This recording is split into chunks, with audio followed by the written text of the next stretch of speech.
और ट्रांसफर का आदेश भी रद्द करने की मांग की है। तो परमवीर सिंह की याचिका पर सुप्रीम कोर्ट में सुनवाई होनी है, क्योंकि लगातार आपको बताएं कि परमवीर सिंह ने चिट्ठी लिखी और चिट्ठी के बाद खलबली मच गई है और सुप्रीम कोर्ट का उन्होंने रुख कर लिया है।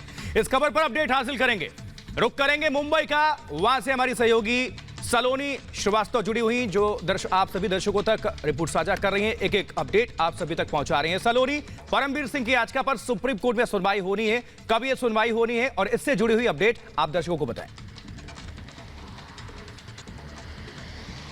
देखिए आशुतोष, बिल्कुल आज का दिन बहुत महत्वपूर्ण हो जाता है, क्योंकि परमवीर सिंह ने अब सुप्रीम कोर्ट का रुख किया है और याचिका उनकी तरफ से दायर की गई है कि जो उनका ट्रांसफर किया गया है उसे रोक दिया जाए। उन्हें डीजी होमगार्ड बनाया गया और उसी के बाद देखिए यहाँ पर विवाद गहराता गया है। तो ऐसे में आज का दिन बहुत अहम है कि सुनवाई के दौरान क्या कुछ कहा जाता है। परमवीर सिंह जब से डीजी होमगार्ड बनाए गए तब से उन्होंने कई खुलासे किए और ऐसे खुलासे किए जिससे कहीं ना कहीं सरकार पर भी असर पड़ा है और देवेंद्र फडणवीस लगातार उसको लेकर प्रेस कॉन्फ्रेंस भी करते रहे। तो पूरा मामला परमवीर सिंह के ट्रांसफर के बाद सामने आया। आपको याद होगा अनिल देशमुख को लेकर जो सवाल उस लेटर में खड़े किए गए, उसके बाद शरद पवार को भी प्रेस कॉन्फ्रेंस करनी पड़ी। बिल्कुल सलोनी, वापस मैं लौट रहा हूं आपके पास। हमारे सहयोगी अखिलेश हमारे साथ जुड़ चुके हैं इस वक्त। अखिलेश, आज ये सुनवाई होनी है, क्या और अपडेट इस मामले में?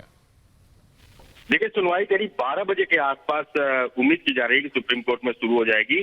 और जैसा कि आपने बताया कि परमवीर सिंह का जो लेटर बम था वो लेटर बम इस याचिका में भी रखा गया है और वो दिखाते हुए बात की गई है कि इतने गंभीर आरोप एक राज्य के मुख्य गृह मंत्री पर लगे हैं, इसलिए इसकी सीबीआई से जांच कराई जाए। साथ में उन्होंने सुप्रीम कोर्ट के फैसले का हवाला दिया है जिसमें कहा गया है कि ऐसे पदों पर किसी भी अधिकारी को कम से कम 2 साल तक नहीं हटाया जाना चाहिए।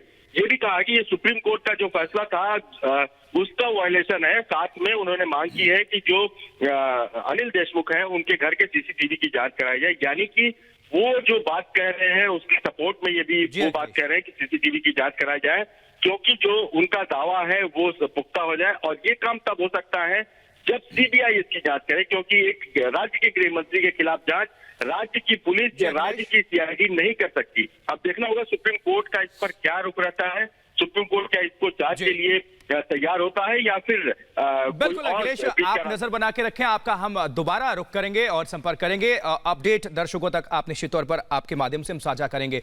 इस बीच हम बढ़ते हैं आगे और एक और बड़ी खबर देखिए और इसका असर क्या हुआ। असर ये हुआ है कि महाराष्ट्र में बड़े पैमाने पर तबादले हुए हैं। जी हाँ, 86 पुलिस कर्मियों का तबादला हुआ है और 65 अधिकारी मुंबई क्राइम ब्रांच के उनमें शामिल हैं। देवेंद्र फडणवीस ने खोला है काला चिट्ठा। अब ट्रांसफर पोस्टिंग को लेकर यह बहुत बड़ा खुलासा हुआ और जिस तरह से यह बड़ा खुलासा हुआ उसको लेकर राजनीतिक माहौल चरम पर है और तबादले भी हमें देखने को मिल रहे हैं। एक स्पेशल रिपोर्ट आप नजर डालें।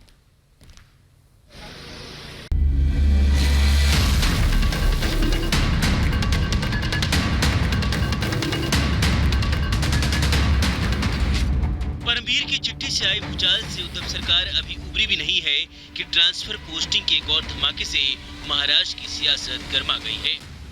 ये इंफॉर्मेशन आपको नहीं दूंगा क्योंकि ये बहुत सेंसिटिव नेचर की है। इसमें कई अफसरों के नाम आते हैं, कुछ सीनियर अफसर्स के भी नाम आते हैं।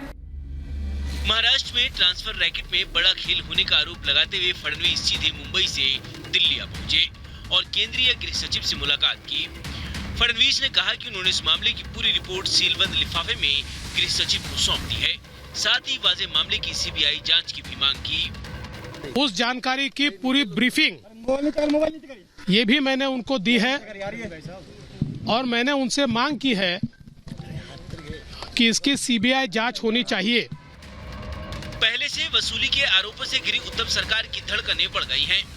नए खुलासे में दावा किया गया है कि महाराष्ट्र में पुलिस अधिकारियों की ट्रांसफर पोस्टिंग का बड़ा रैकेट चल रहा है।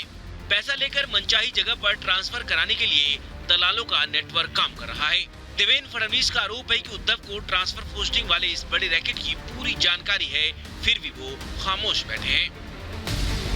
दरअसल देवेंद्र फडणवीस का यह दावा अगस्त 2020 में महाराष्ट्र के डीजी की लिखी चिट्ठी के आधार पर किया गया है। महाराष्ट्र की डीजी ने गृह विभाग के एडिशनल चीफ सेक्रेटरी को चिट्ठी लिखकर ट्रांसफर पोस्टिंग के रैकेट का खुलासा करते हुए कार्रवाई की मांग की थी। मुख्यमंत्री जी के यहाँ से वो रिपोर्ट गृह मंत्री जी के यहाँ चली और उसके बाद इसके ऊपर कार्रवाई होना दूर, कार्रवाई किस पर हुई? कार्रवाई हुई कमिश्नर इंटेलिजेंस पे।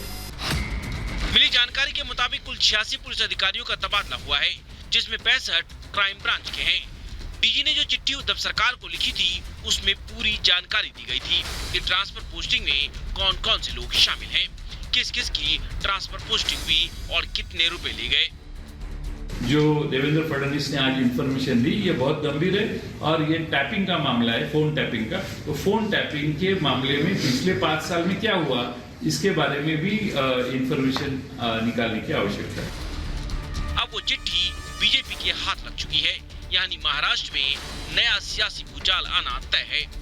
Bureau report, Republic Bharat.